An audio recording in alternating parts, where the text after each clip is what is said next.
Mitte praegu. See läheb hinnangu sisse. Scanister lubab leida odavaima kütuse.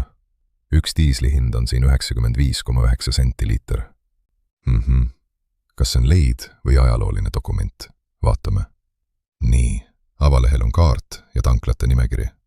Näen 95, 98 ja diisli hinda, uuendajat ning seda, kui vana info on.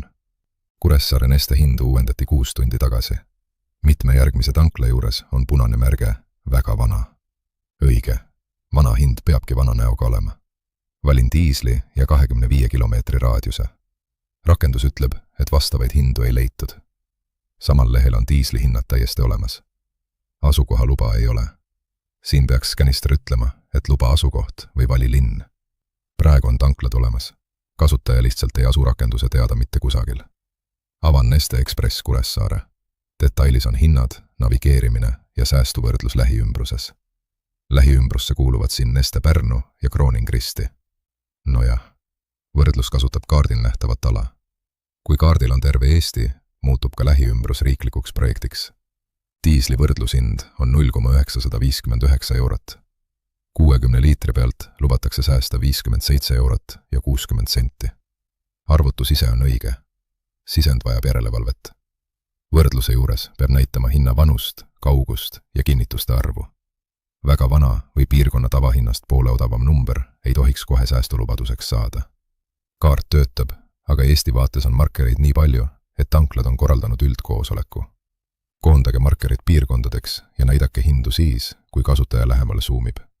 Mobiilivaade on see-eest korralik. Nimekiri, kaart ja tankla detail püsivad loetavad.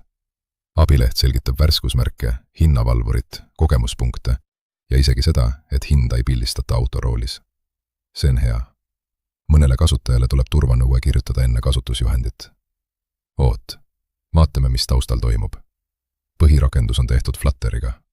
Pärast käivitumist muutub lehe pealkiri lihtsalt Scanisteriks. Keeleks jääb inglise keel ja hinnanimekiri ei ole tavalise veebitekstina loetav. Ligipääsetavuse semantika tuleb eraldi üle teha.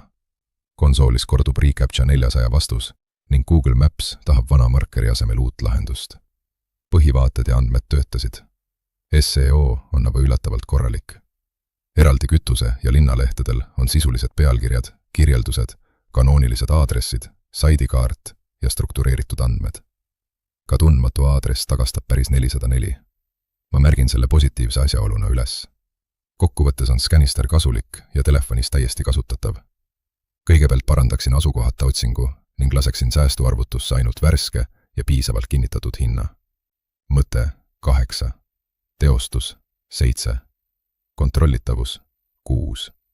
Hind võib tulla kogukonnalt. Kalkulaator ei pea kõike kohe uskuma. Egas midagi. Vibefestil näeme. Kütuse hinda ma ei luba. Pileti hinda saab veel ise kontrollida.